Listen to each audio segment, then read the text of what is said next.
Welcome. You are listening to Sleepy Time History. Tonight, we take a long, slow journey into the deep quiet of a city that was perhaps one of the loudest in the ancient world. We are not traveling to the clanging, sun-baked chaos of the midday marketplace, nor the triumphant roar beneath the vibrant, glazed brick brilliance of the Ishtar Gate. Instead, we are finding our stillness in the heart of the city of Babylon as the last shadows lengthen and the market begins its slow, essential process of winding down.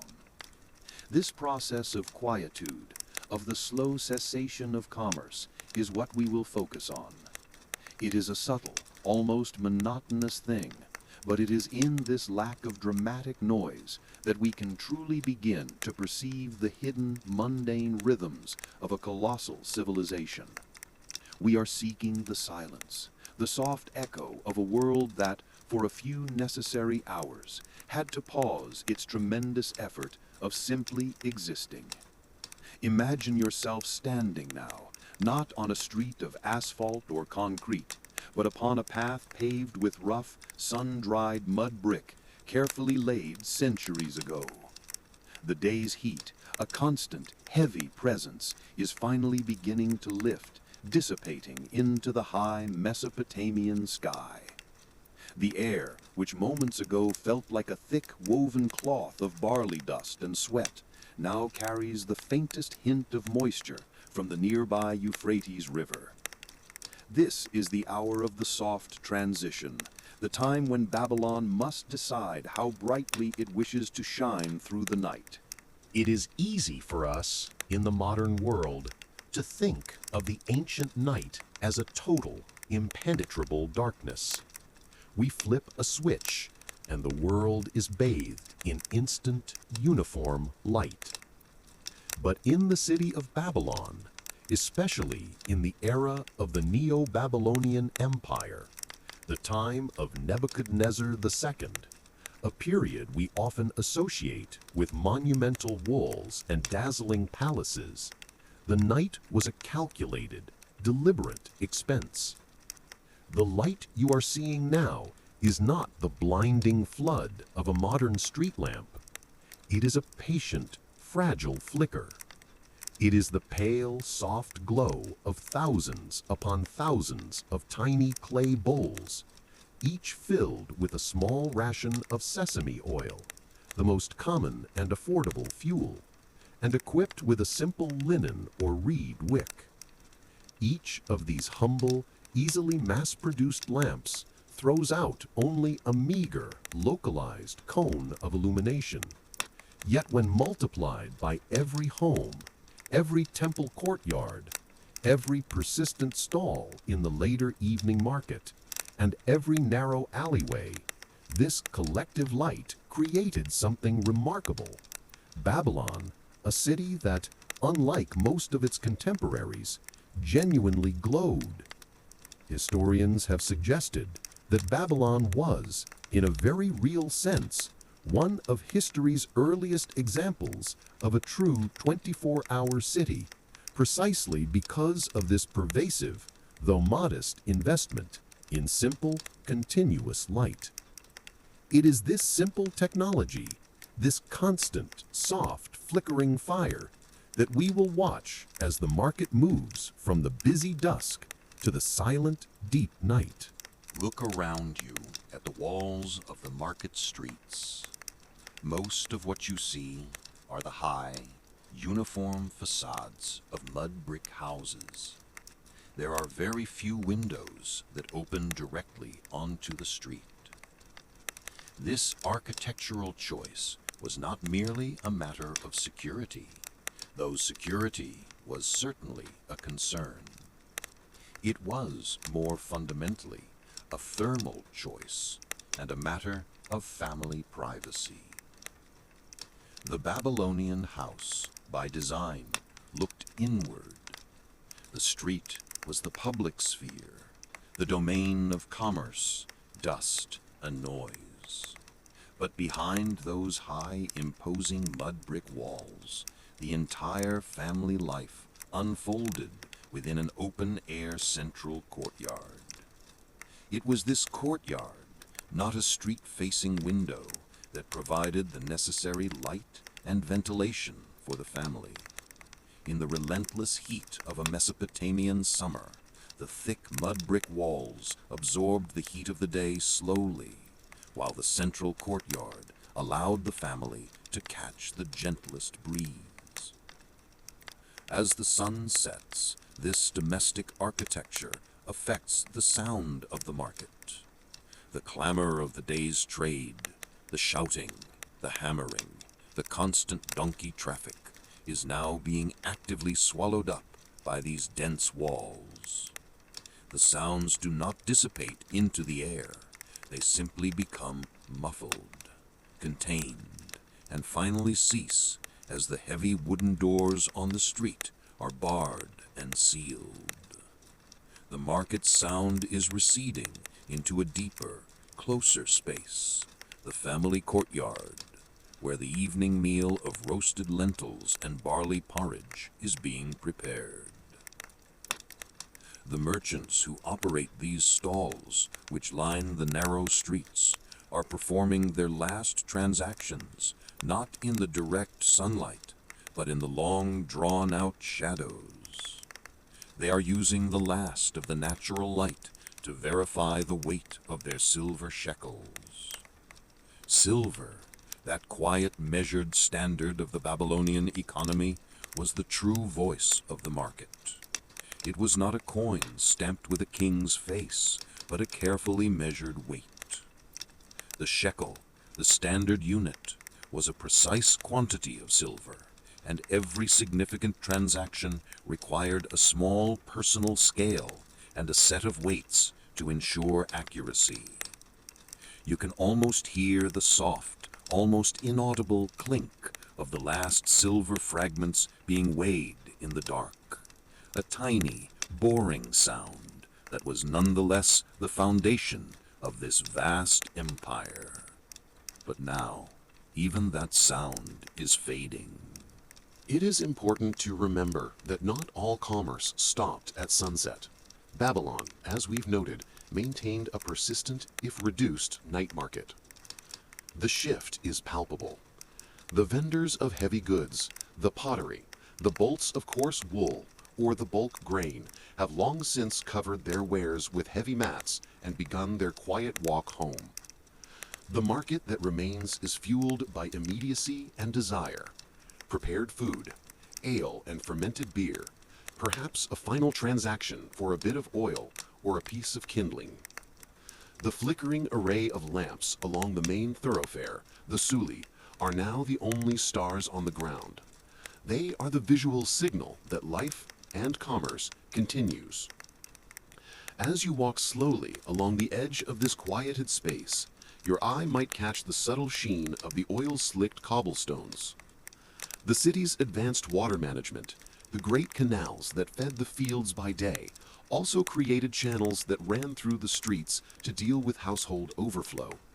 But even the great engineers of Babylon could not stop the inevitable spill of sesame oil from a dropped lamp, or the necessary messy presence of pack animals.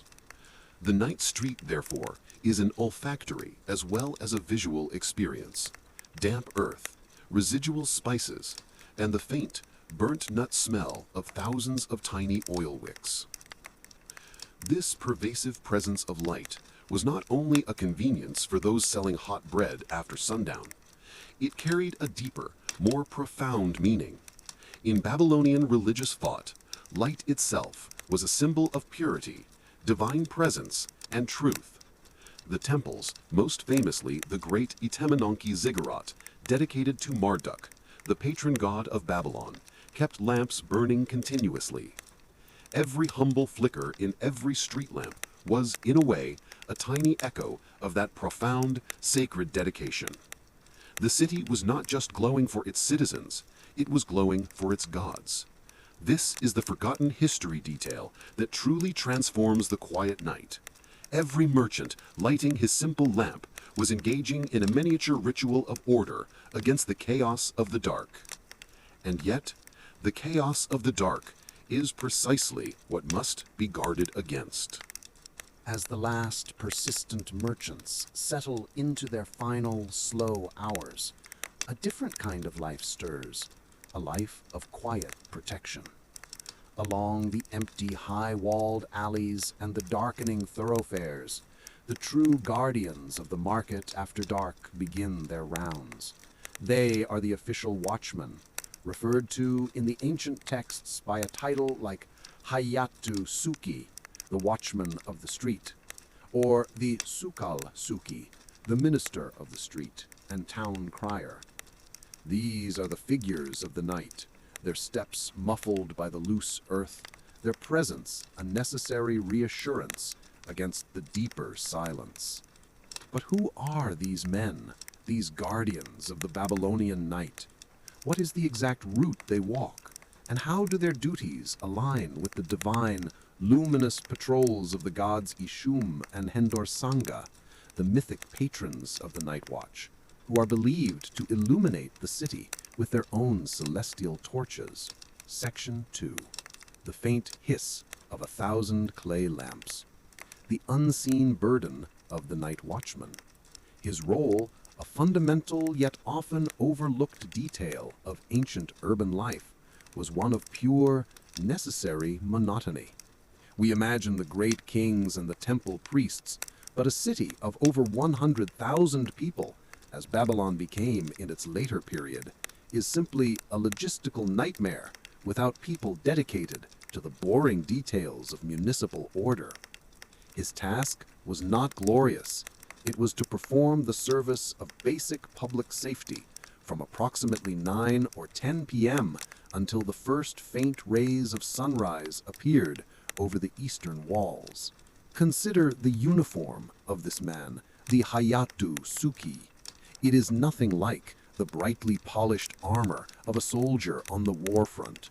It is simply a heavier, perhaps slightly thicker, woolen tunic, better suited for the cooling night air of the Mesopotamian plain.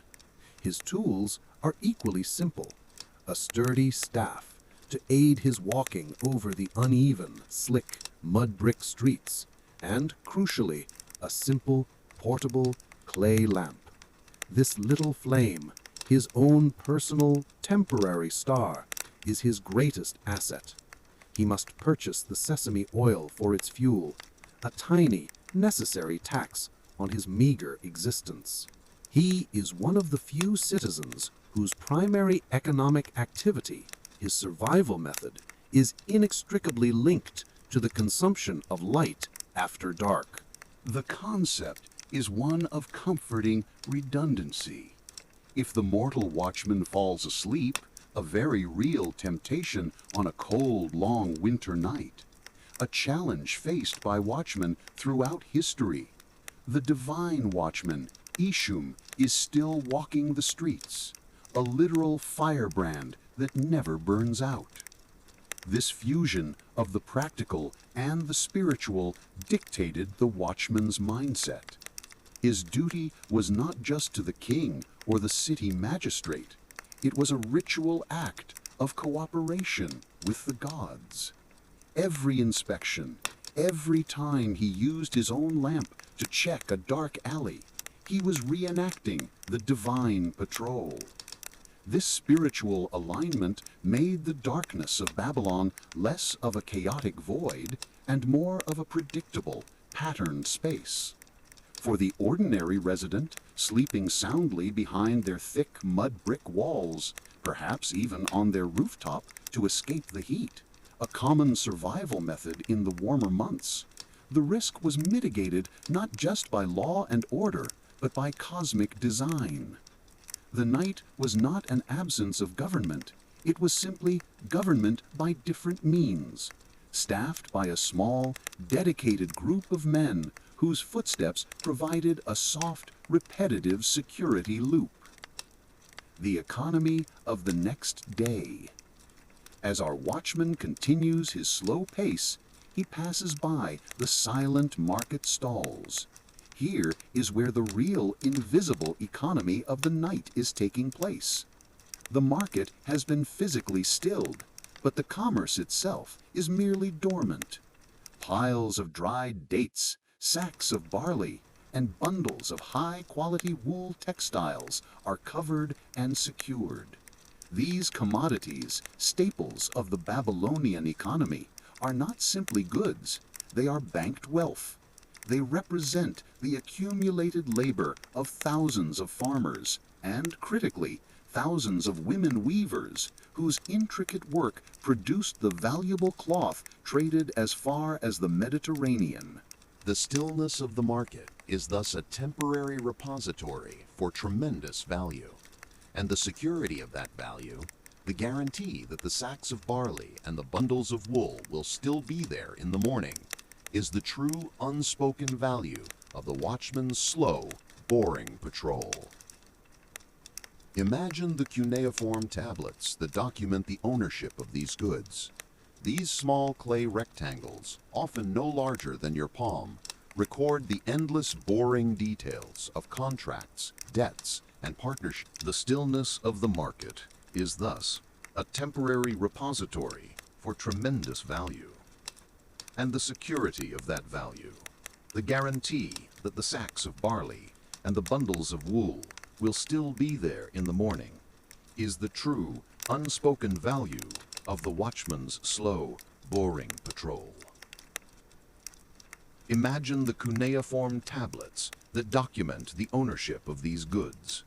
These small clay rectangles, often no larger than your palm, record the endless, boring details of contracts, debts, and partnership agreements.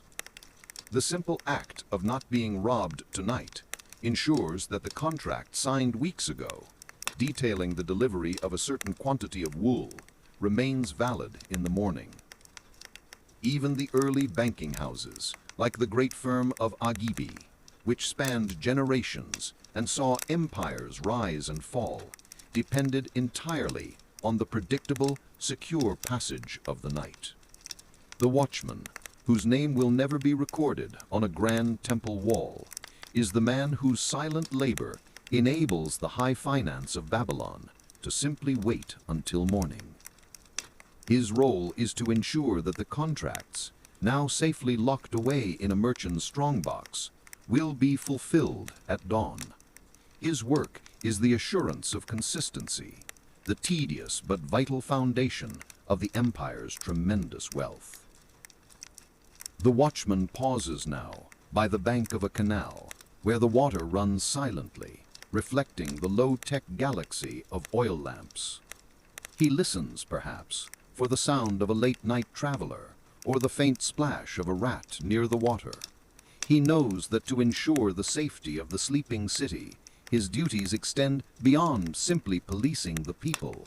They also include watching the very infrastructure of Babylon itself. For what is the greatest, most subtle threat to the dormant market? The one danger that a thief's bribe or a quick sprint down an alley cannot solve. It is the subtle, slow creep of the river's water.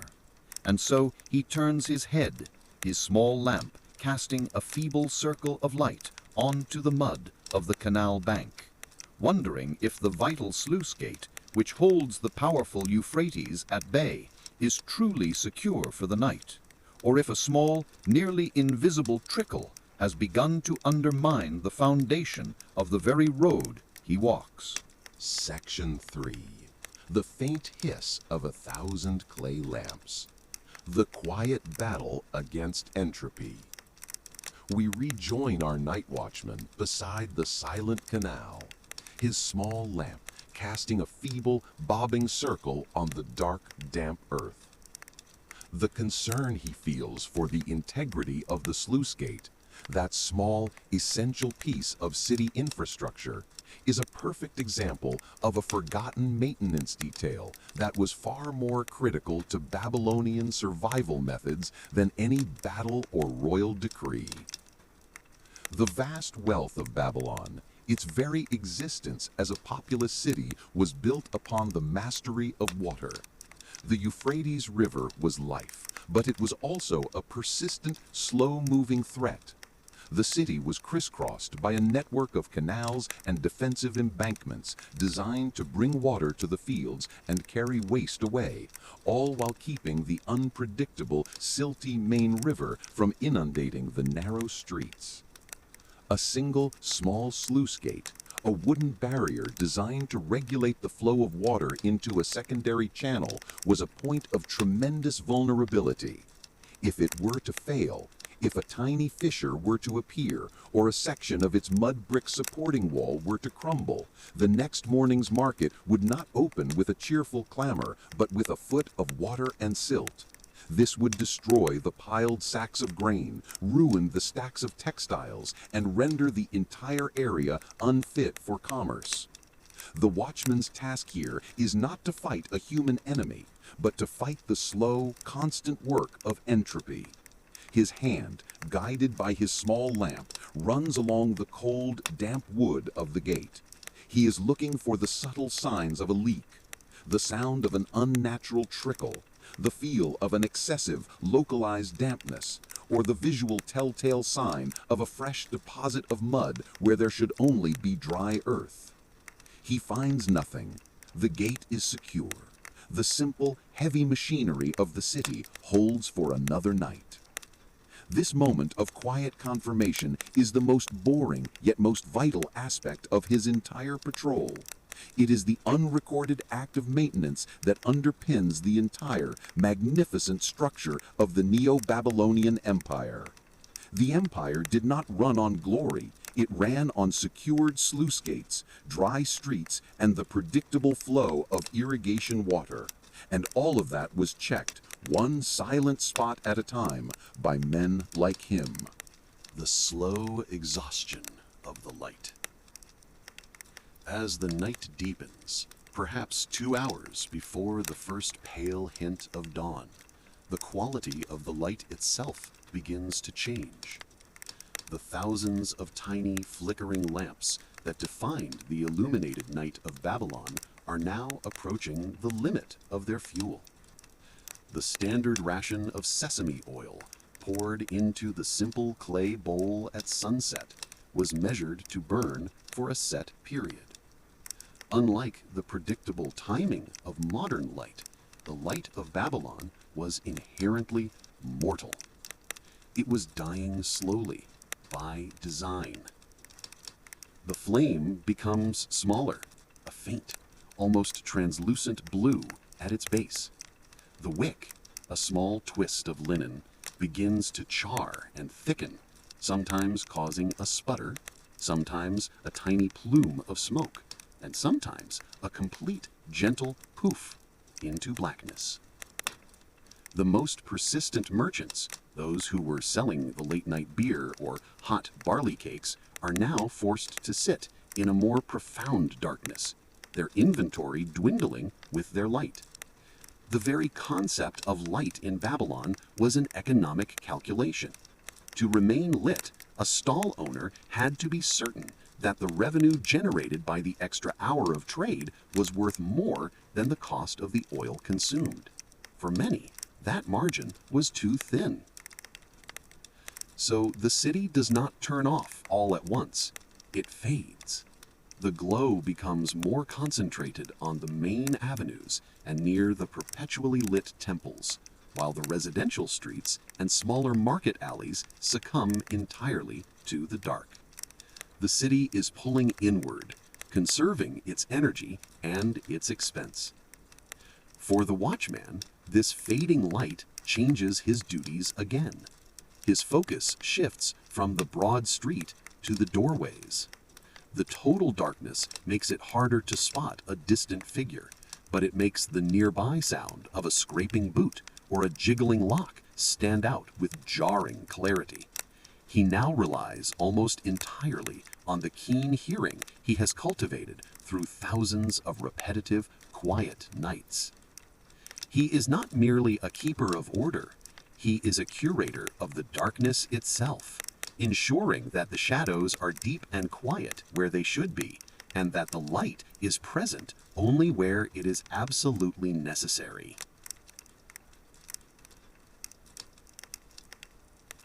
Finally, The long, arduous span of the night reaches its end. This is not a sudden, triumphant moment, but a gentle, almost anticlimactic transition. The first sign of the impending day is not a change in the light, but a change in the air. The deep cold of the pre-dawn, which settled in the lowest parts of the city, begins to lift. The air becomes slightly less heavy, a little warmer, and with it, the first sounds return. The first sound is often the gentle braying of a donkey from a courtyard stable, anticipating its morning task. The second is the soft, rhythmic grinding of a quernstone as the women of the household begin to mill the day's barley into flour, a repetitive, soothing sound that signifies the beginning of the daily domestic labor. The watchman stops his patrol. His shift is not over until the sun clears the horizon, but his function is dissolving.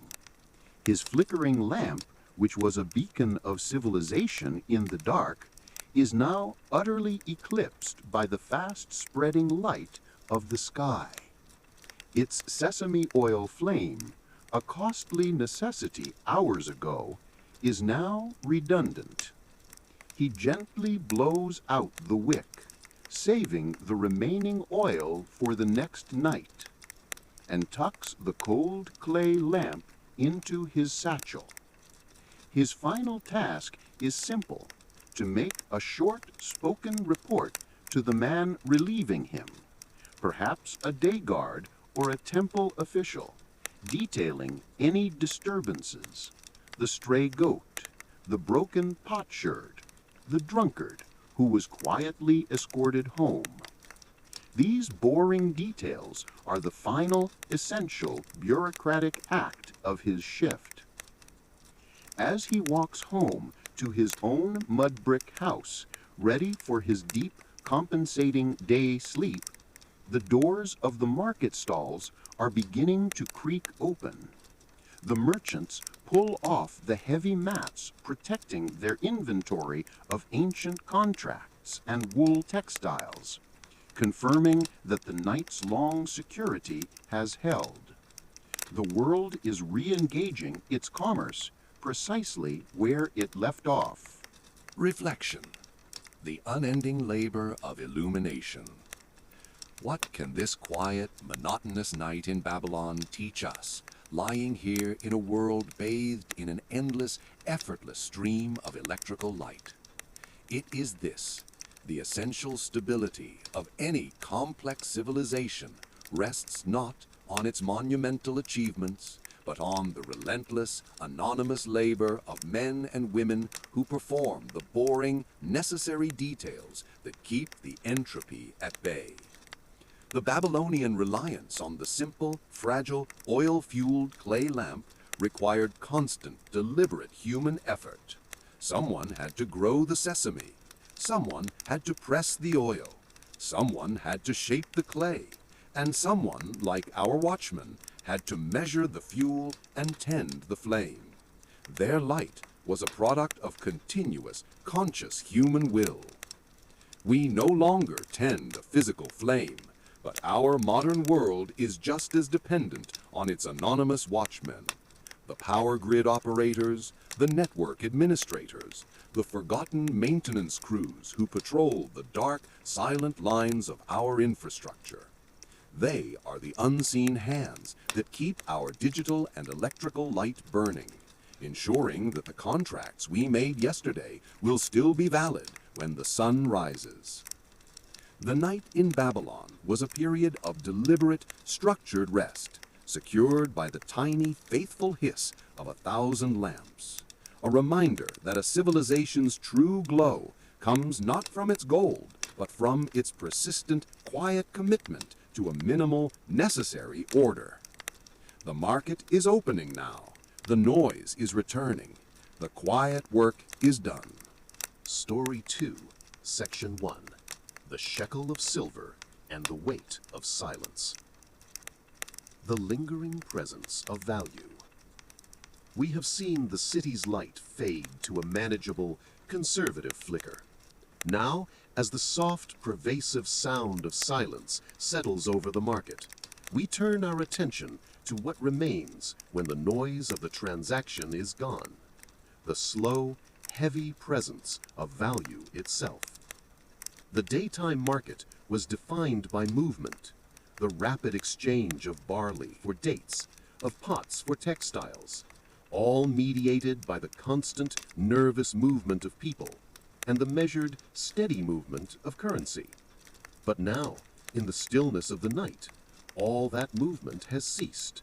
The stalls are covered, the doors are barred, and the market floor is an empty stage. And yet, the fundamental structure of the economy remains exactly where it was. It has simply been paused. The money of Babylon, in the Neo-Babylonian period, was a profound and profoundly simple thing. It was not a coin. The idea of a coin, a small, uniformly stamped piece of metal guaranteed by the state, was still an innovation far to the west in places like Lydia. The money of Babylon was quite simply silver. And the primary unit of account, the shekel, was not a coin to be counted, but a weight to be measured. 1 shekel was a fixed, precise mass of silver, usually around 8.3 grams. This simple, profound reality meant that every serious transaction in the day required an essential tool, the scale. Imagine the process. During the day, a merchant would not simply accept a piece of metal and be done with it. He would produce his small, portable balance, a pair of carefully weighted pans suspended from a delicate arm, and his pouch of hematite or carved stone weights. He would place the standard weight on one pan and the buyer's offering of silver on the other. He would then, with painstaking slowness, add or remove fragments of silver until the pans hung in perfect, balanced equilibrium. It is this slowness, this need for verification in every single exchange, that makes the Babylonian market so different from our own. It was a world utterly dependent on the physical reality of the metal. And now, as we settle into the silence, that physical reality, that hard-won silver, often scraped, cut, and hammered into small, irregular fragments, is locked away for the night. The silence, therefore, is not empty. It is heavy with the weight of all that secured silver, a collective metallic stillness waiting for the morning's light.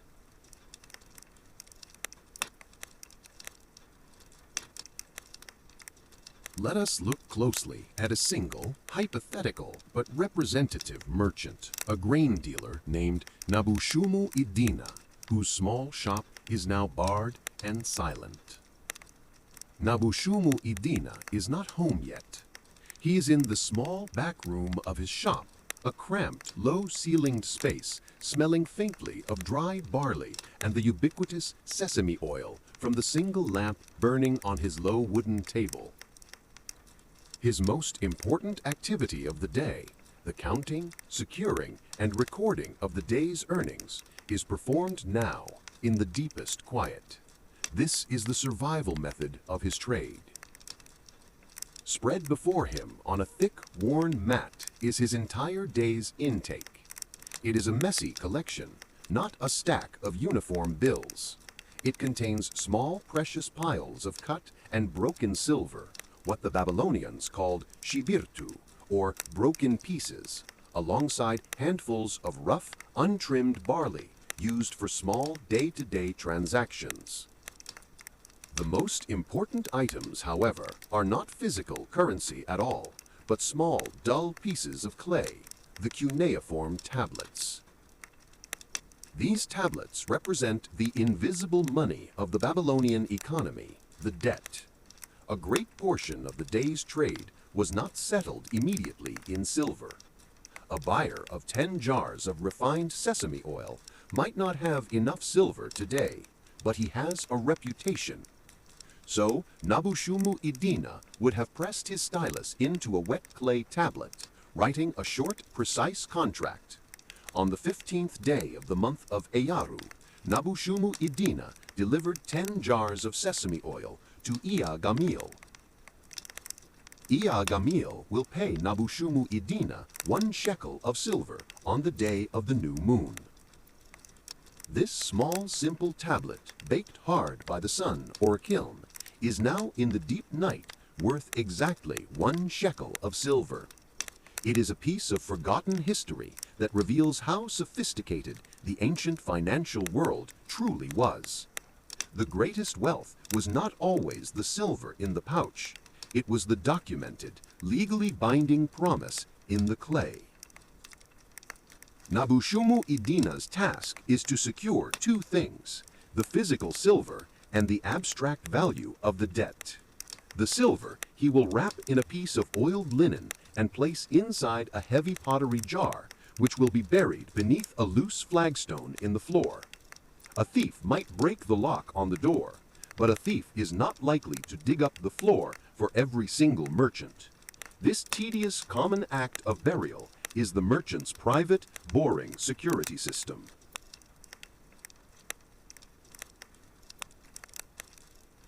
The abstract weight of debt. The clay tablets are secured differently. They are not merely bundled, they are filed. The merchant will organize his tablets into categories. Tablets of incoming debt, money owed to him. Tablets of outgoing debt, money he owes others. And tablets recording simple, completed transactions.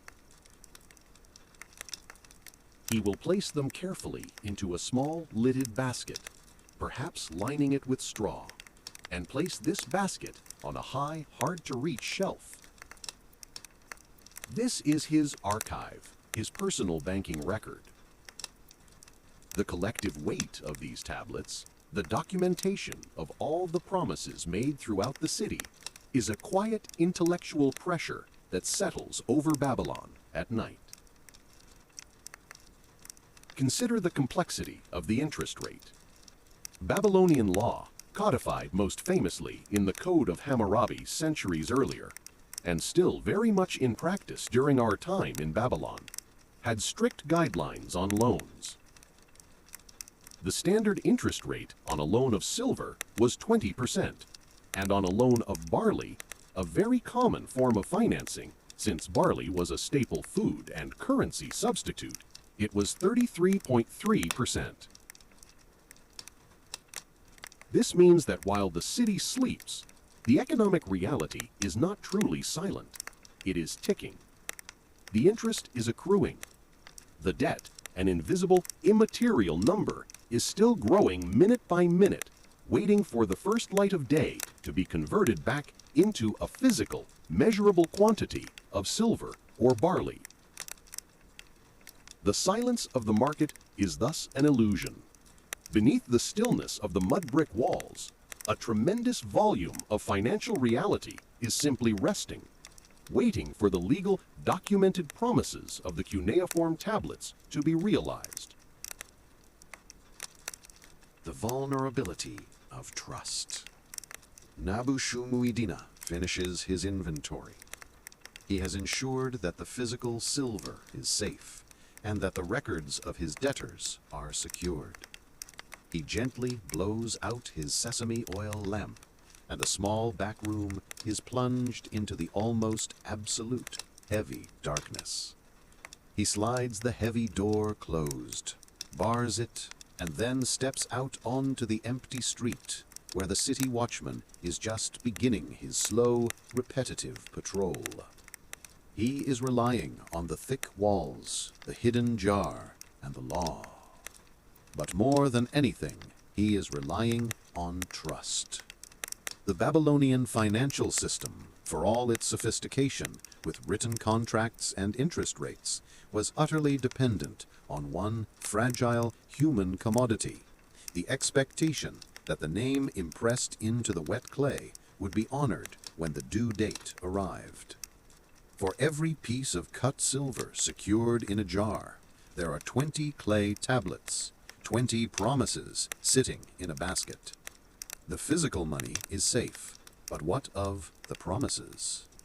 What happens to this intricate web of debt and trust when a powerful new reality arrives, a force that can render all the contracts, all the shekels, all the carefully filed cuneiform tablets utterly meaningless in a single silent moment?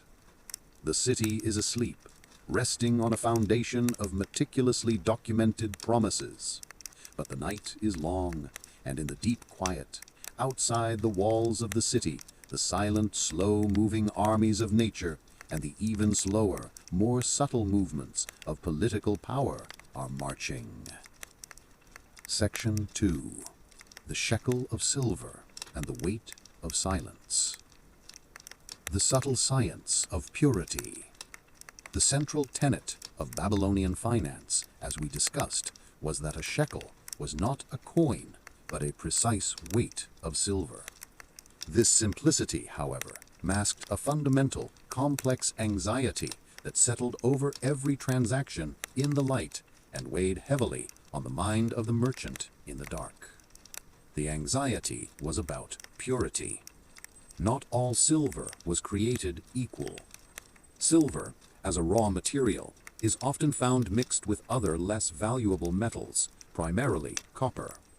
To be considered good silver, or kaspu damku, the metal had to be painstakingly refined to a very high degree. A merchant like Nabu Shumuidina knew that a quick profit could be made by passing off kaspu la damku, or bad silver, metal that was debased or intentionally alloyed with copper, at the full price of pure silver.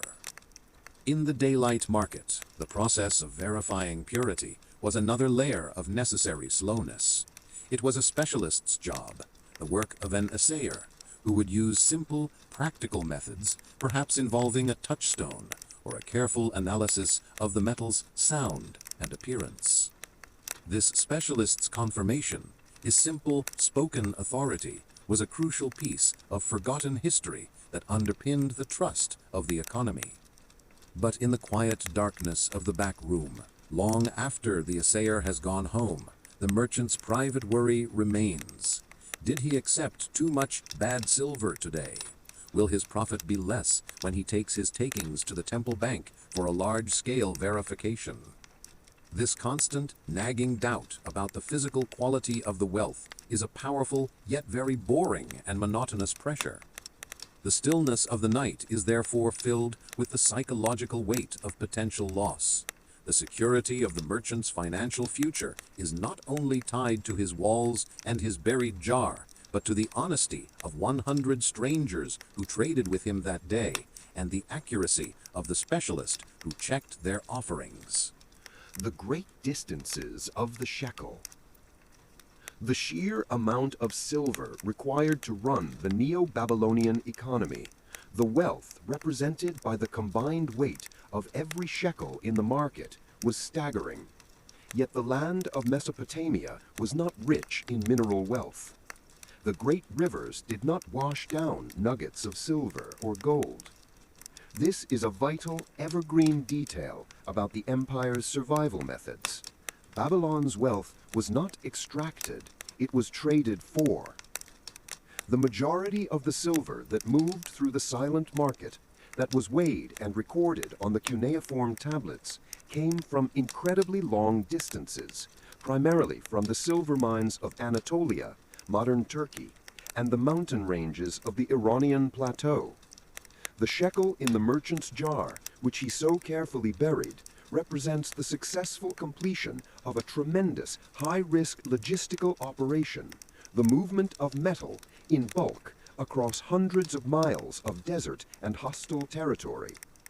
Imagine the long-distance caravans in the weeks before the silver arrived, slowly moving lines of donkeys and camels laden with hundreds of heavy sacks of silver ingots and artifacts, guarded by soldiers and hired mercenaries moving through mountain passes.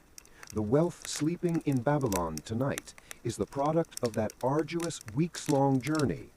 The market is quiet, but its economic lifeblood is a memory of noise, dust, and danger.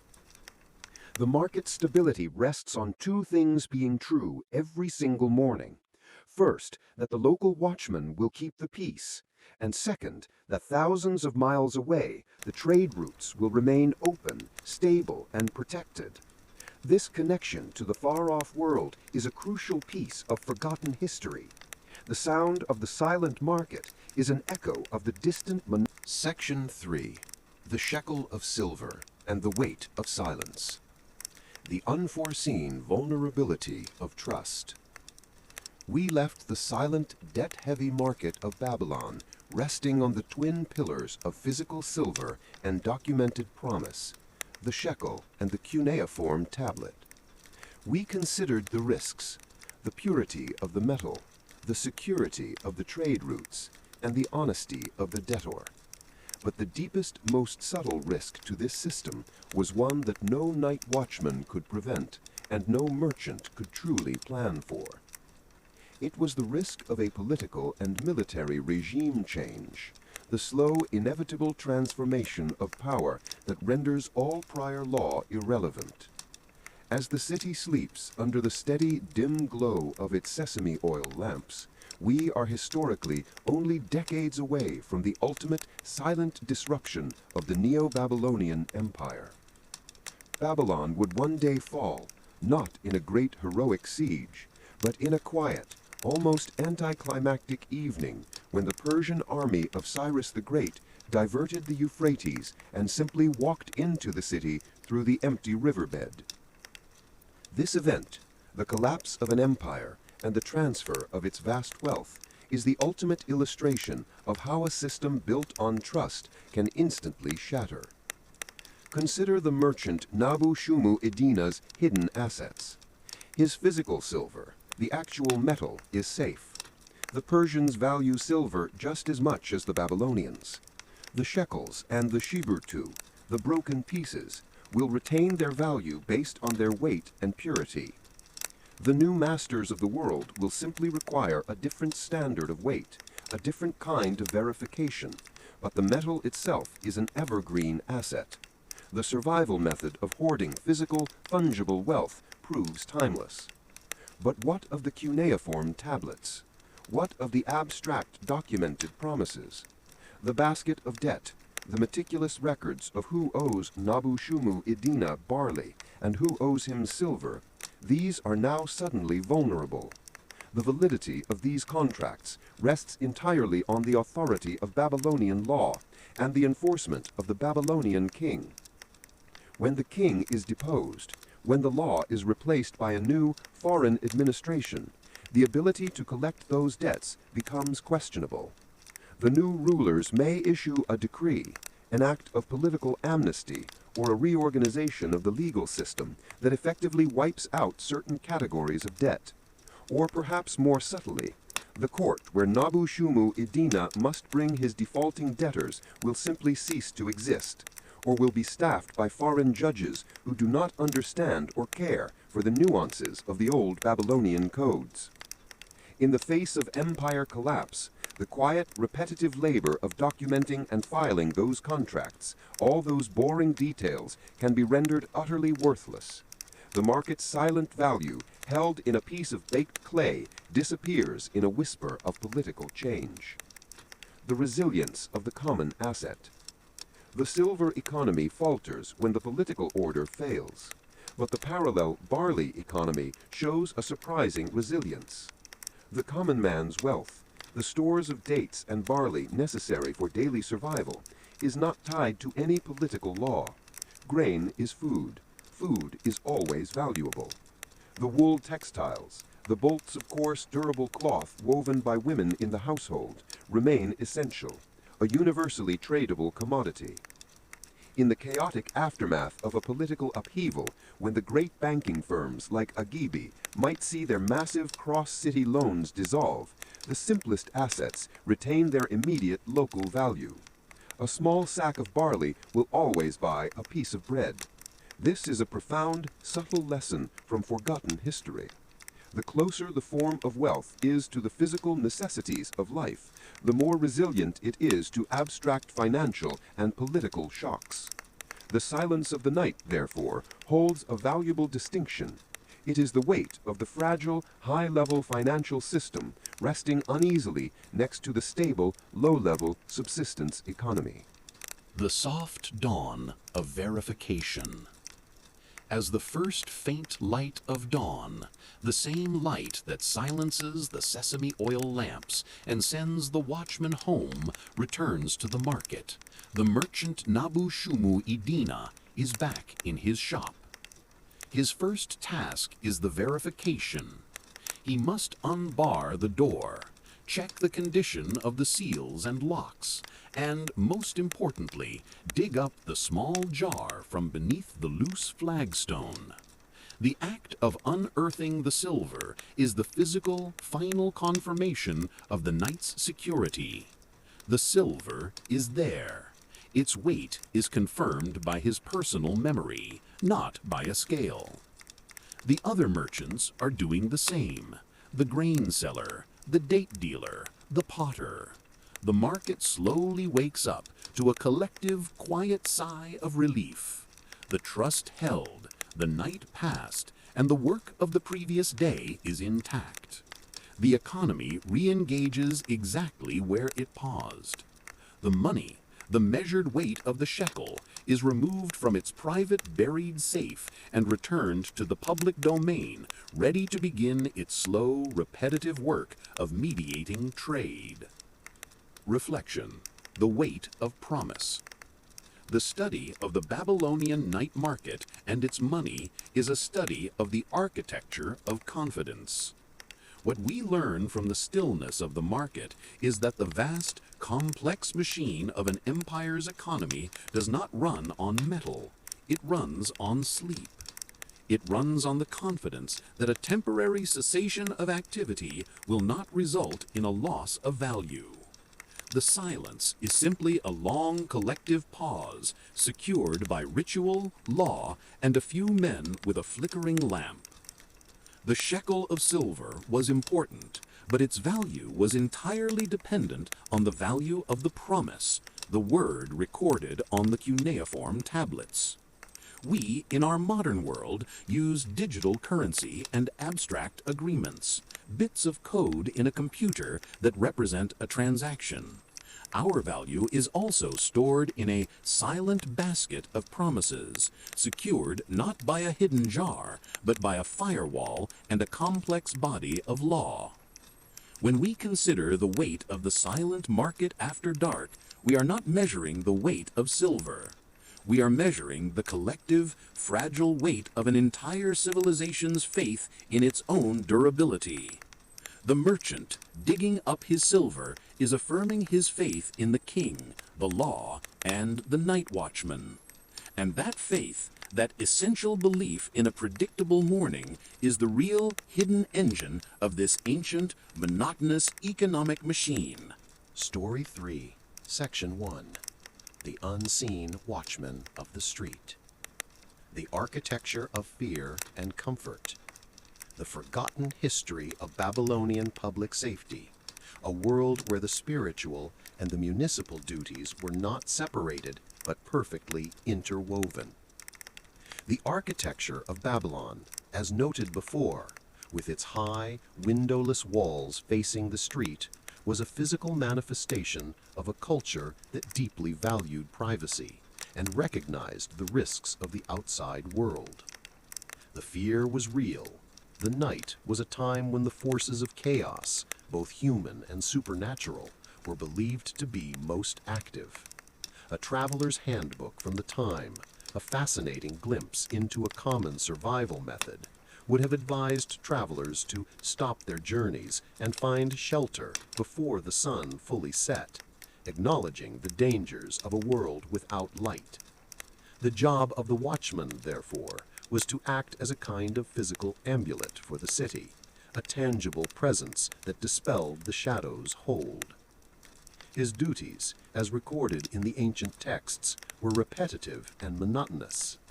He was the Hayatu Suki, the street inspector or watchman, an ordinary citizen performing an extraordinary, tedious function.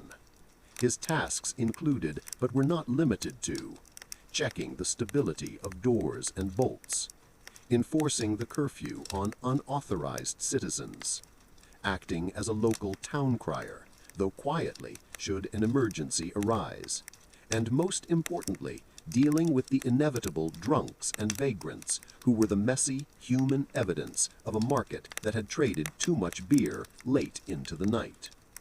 The watchman's slow, deliberate footsteps were an auditory signal of order. The listener, lying on a mat in a dark interior courtyard, would find comfort in the repeated, muffled sound of his passing. The silence itself was reassuring because it was an enforced silence. The bureaucracy of the divine. To understand the full security system of the Babylonian night, we must turn to the celestial bureaucracy. The Babylonians assigned specific, boring details of protection to a host of specialized divine beings, ensuring that every type of threat was covered by a specific divine portfolio. The two main divine night watchmen we must focus on are Isham and Hendersunga. Isham, as we briefly noted, was the god of fire and light.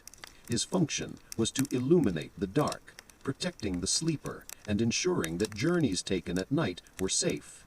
He was often represented in hymns as a swift-moving firebrand, rushing to the aid of a distressed individual.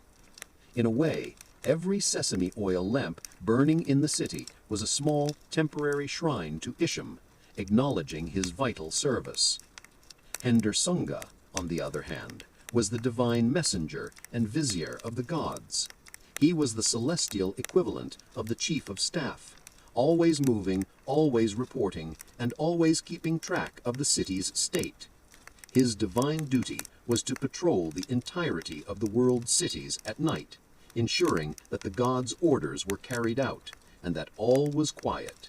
He was the embodiment of divine surveillance, a kind of eternal, tireless auditor of the cosmic order. This is the brilliant, subtle detail of Babylonian thought. The mortal watchman is the physical presence, subject to human fatigue and limited by his small circle of light. The divine watchmen, Isham and Hendersunga, are the spiritual presence, limitless, tireless, and able to see through the very walls of the mud brick houses. The security of the market after dark was a collaborative effort between the tired man on the street and the tireless gods above. The private defense of the home. While the municipal and divine watchmen secured the public space, the average citizen engaged in a continuous, quiet ritual of private defense against the night. These domestic rituals were an essential survival method for managing anxiety in a world of high infant mortality and persistent threat. The closing of the door was not just a utilitarian act. The heavy, wooden, often sealed door was also a boundary against malevolent forces. The doorways of Babylonian homes and temples were often guarded by clay figurines buried beneath the threshold. These were the minor protective spirits, the Apkallu or Lamassu, powerful spiritual beings molded from clay and placed into the ground during a secret ceremony. The boring detail here is the specific location and number of the Section 2, the unseen watchman of the street, the constant vigil of the earthworks engineers. We left the mortal night watchman beneath the towering, silent expanse of Babylon's massive defensive walls. While his duties focus on the internal security of the market and the city's inhabitants, the external security, the very physical boundary that defines the civilized space, demands its own quiet, constant form of vigilance. These are the truly unseen watchmen, the engineers, foremen, and laborers whose work is utterly necessary but never celebrated. The walls of Babylon, famously attributed to Nebuchadnezzar II, were not simply a military barrier. They were a monumental work of earthworks and hydraulic engineering. They were built primarily of billions of sun-dried and kiln-fired mud brick, massive structures that were constantly under threat from the forces of nature, particularly the water that was the city's lifeblood. The Euphrates River, for all its necessity, was also a threat to the city's foundation. The massive walls built on the river's plain required continuous, boring maintenance. The river's currents constantly worked to erode the base of the walls, and the annual flood season was a predictable existential crisis. Therefore, the deep night was not a time of total rest for a certain specialized group of workers. These are the forgotten maintenance crews, whose job was often performed at night when the temperature dropped and the day's work of the common man was complete. Their task was the silent patrol of the wall's base and the great embankments. They were watching for the subtle signs of a breach, the unnatural slump, a small, almost imperceptible settling of the wall's foundation, indicating that the earth beneath was becoming waterlogged. The silt line, the location where the river's water had deposited new silt, showing how far the water had encroached during the day. The smallest crack, a fissure in the mud brick that could, over the course of weeks, become a significant structural failure. The survival method of Babylon depended on the quiet, tedious act of adding clay and straw to a small hole, of patching a tiny crack before it became a crisis. This work, often done by the glow of a few large shared sesame oil lamps, was the truest form of unseen, monotonous security. They were the watchmen of the physical, unmoving city itself. The quartermasters of the keep. Inside the great citadel, a different kind of quiet watch was kept. This was the domain of the quartermasters, the officials responsible for the city's ability to withstand a prolonged siege. Their work was purely logistical, a study in the boring details of inventory management. While the market's wealth, the silver and the grain, was widely distributed and temporary, the military's wealth was centralized and permanent. It consisted of two essential assets, weapons and food stores. In the dead of night, while the king and his generals slept, the quartermaster might be quietly working by the light of a brighter, more carefully tended lamp. He is checking the cuneiform tablets that record the inventory of the state granaries and the armories. His concerns were entirely quantitative. How many months' supply of barley is stored in the large, sealed clay silos? How many wool textiles, used for uniforms, blankets, and barter, are bundled and catalogued? Are the arrowheads, fashioned from copper and bronze, correctly tallied against the consumption rate? The silence here is the silence of immense, non-moving stores of value.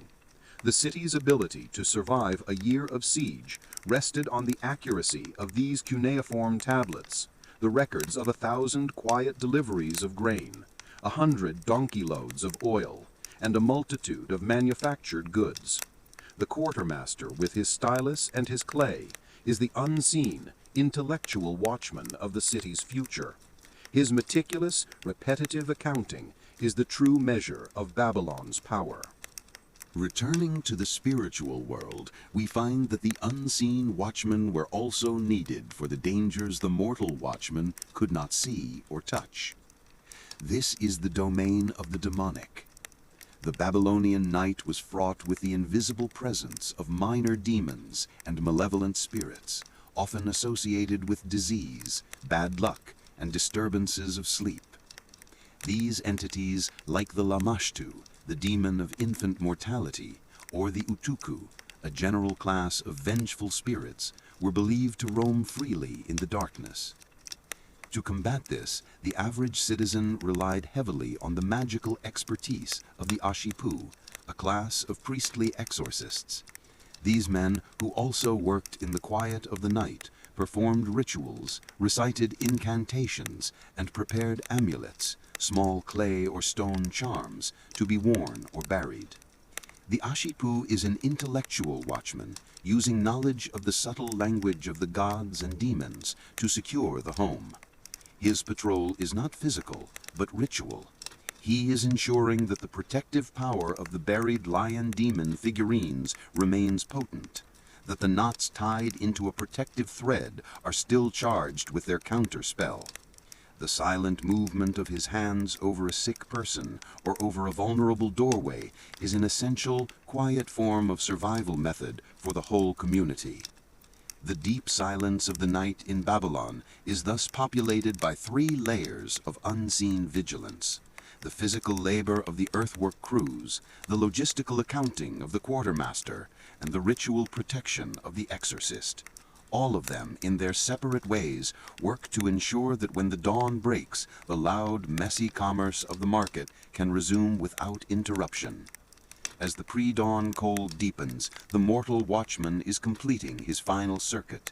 He passes a house where the faint, high-pitched wail of an infant has just pierced the quiet air, a sudden, sharp sound of human vulnerability. He knows he can check the door and look for a thief, but he cannot deal with the cause of the cry. The ultimate questions of security for the people of Babylon always came back to their personal lives. The physical walls are secure, the accounts are balanced, and the streets are clear. But for the ordinary man and woman, the most profound threat to their existence was the most common: disease and sickness. The mortal watchman cannot police the plague. He cannot prevent the invisible illness that can sweep through a densely packed city, turning the silence of the night from a comforting pause into a silent, catastrophic vigil. What were the Babylonians' thoughts on medicine and healing in the middle of a dark, cold night? How did they approach the profound uncertainty of health without the aid of modern diagnostics? The 3 types of watchmen, the physical, the logistical, and the ritual, each played their role in managing this balance, ensuring that the necessary quiet of the night was preserved for the vast majority of the city, allowing them to rest and recover for the day's immense labor. They transformed the dark from a void of pure danger into a predictable, manageable period of rest. Reflection: the modern watchman.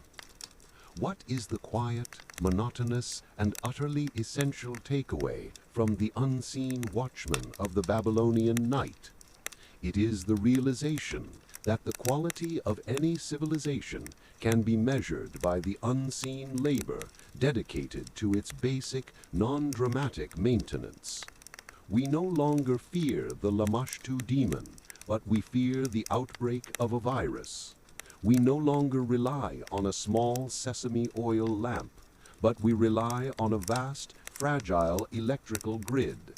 Yet, our safety is still entirely dependent on a network of modern, anonymous watchmen: the public health officials who track infection rates, the infrastructure engineers who monitor bridges and pipelines, and the civil servants who manage the complex, boring details of municipal codes.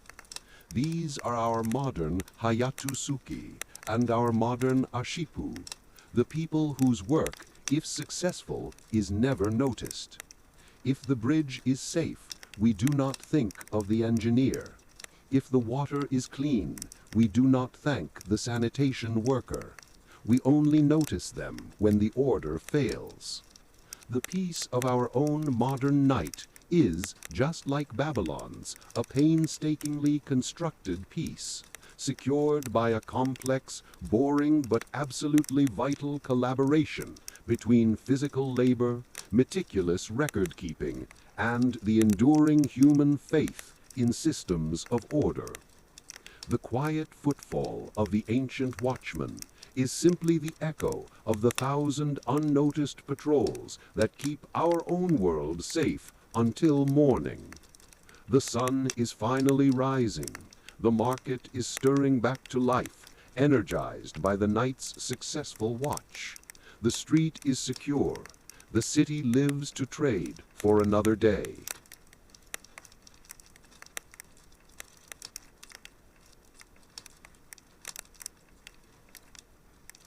The sounds and shapes of collective rest. Listen closely to the quiet soundscape from the roof. You are no longer hearing the sounds of the street. The faint, distant footsteps of the night watchman are now almost inaudible. Instead, you hear the immediate, quiet sounds of domestic rest. There is the gentle, repetitive slap of a sleeping mat being shaken out and laid down on the warm, dry surface.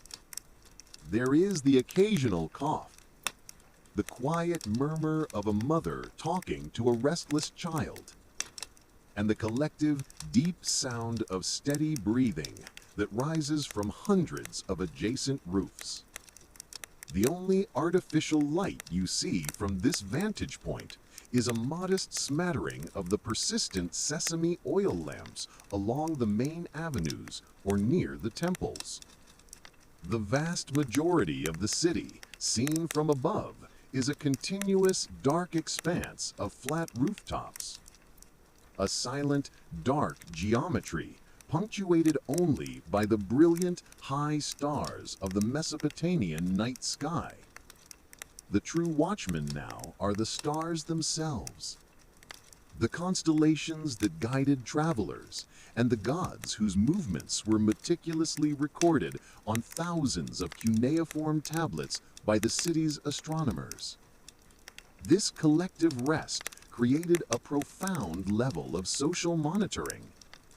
Everyone could hear their neighbors. This openness was a quiet, powerful form of social control.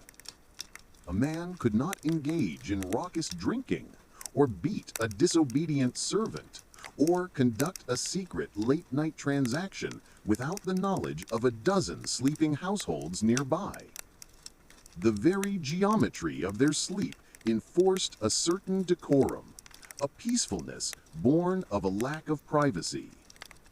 This is a subtle yet powerful piece of forgotten history that underpins the tranquility of the ancient city.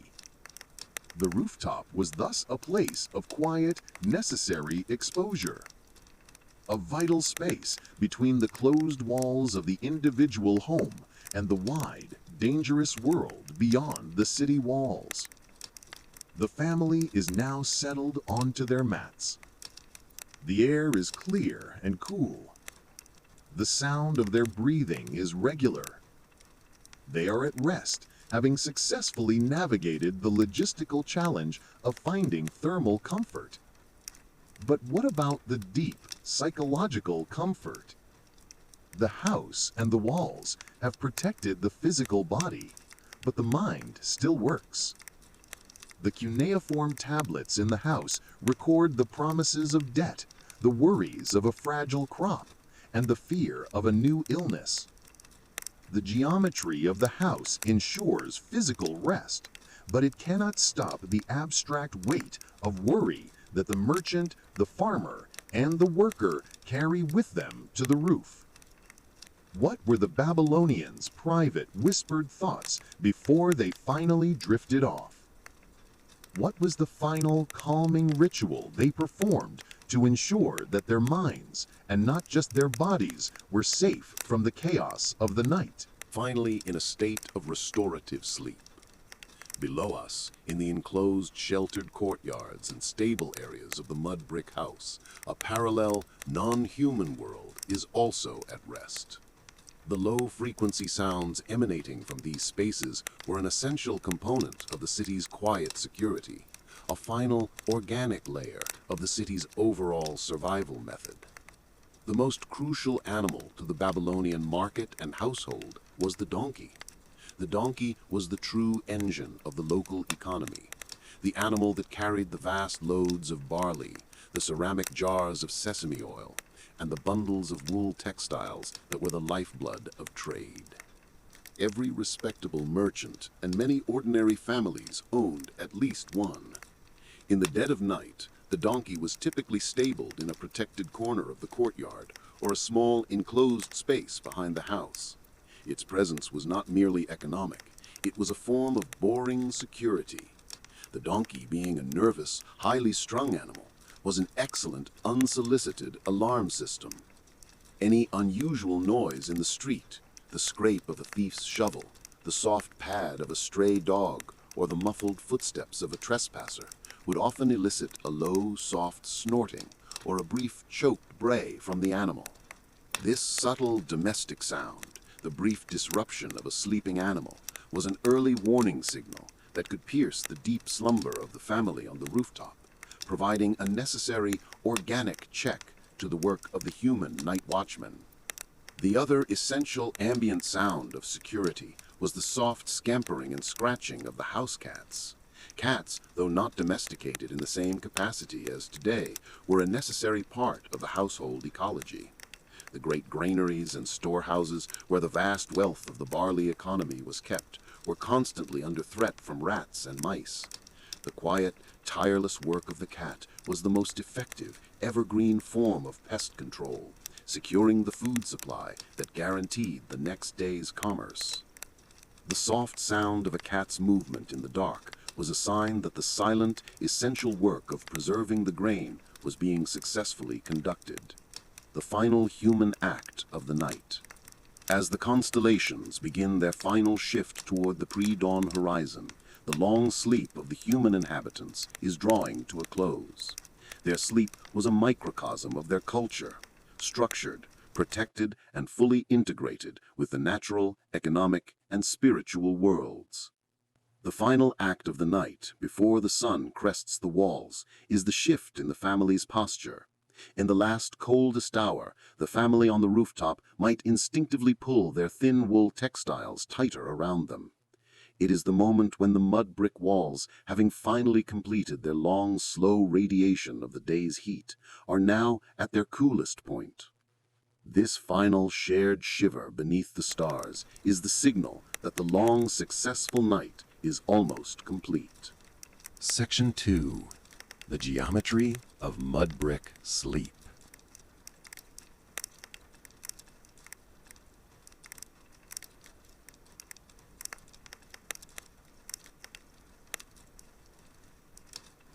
The woman of the household is typically the first to stir.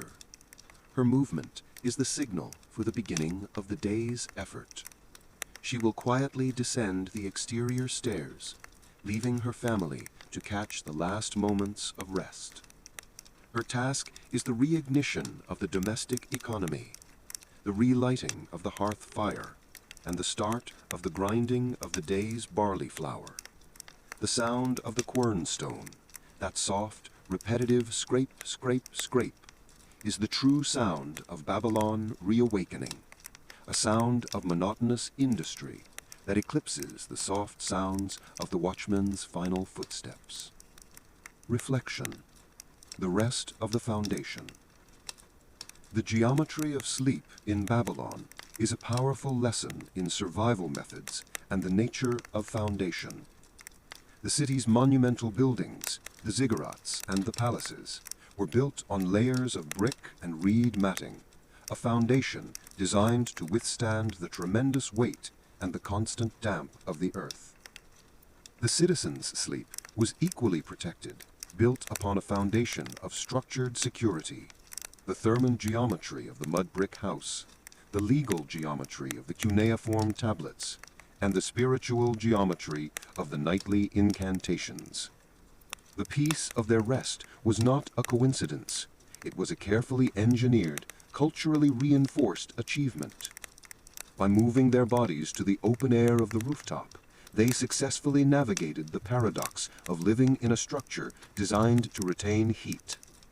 By reciting their protective incantations, they navigated the paradox of the vulnerable, wandering spirit. What we take from this long, quiet night in the open air is a recognition of the immense, uncelebrated effort required to secure a single, restorative night's sleep. The life of the city, the commerce of the market, the security of the empire, All of it depended on the success of this nightly, personal, and repetitive ritual of rest. The grinding of the barley flour is now a persistent, steady sound throughout the city. The sun is about to rise, bathing the flat rooftops in a sudden warm light, erasing the geometry of sleep, and calling the city back to the loud, arduous work of the day.